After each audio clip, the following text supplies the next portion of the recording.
Skylark, Chapter 14.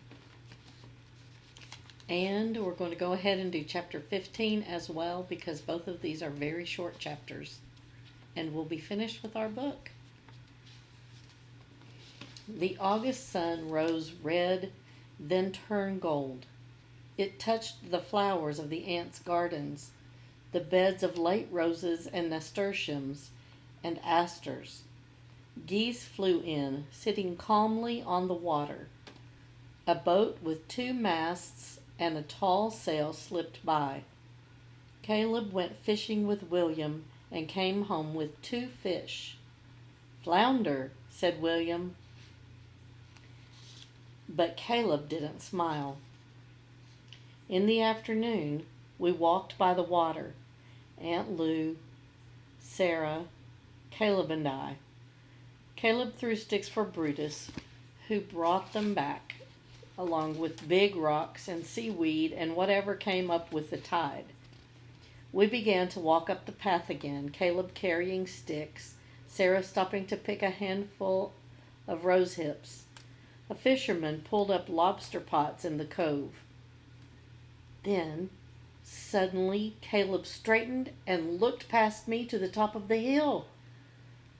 He didn't speak, but his lips moved. "What?" I asked him, and I turned to see a figure standing there looking out at the sea. Caleb's mouth opened and he dropped his sticks. "Papa!" I leaned closer to hear him, and then he shouted, "Papa! Papa!"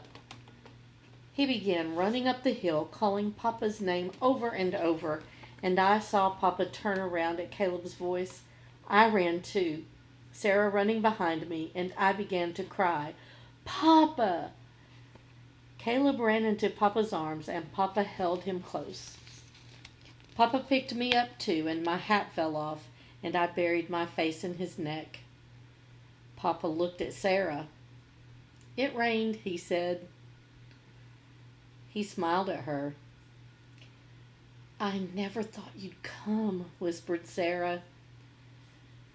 "It rained," Papa said again, his voice so soft it could have been the wind I heard. Caleb sat on Papa's lap. "And there were fireworks, Papa, lots of them. How big are the kittens?" "Big like you," said Papa, smiling. He touched Caleb's face. "Restless like you." "Do you want something to eat, Jacob?" asked Aunt Harriet. "Harriet's solution to the problems of the world," said Aunt Lou, making Papa smile.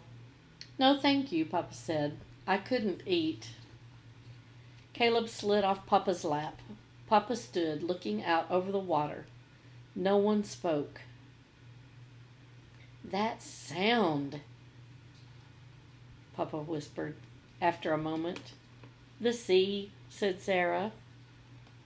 Papa turned to look at her. She touched his arm and walked off down the path to the water. Papa looked at Caleb and me quickly. Then he followed her. Caleb started to walk after Papa, but I reached out and took his hand. "Caleb," I said softly. "Where are they going?" asked Caleb. "They'll come back," I said. "It's all right."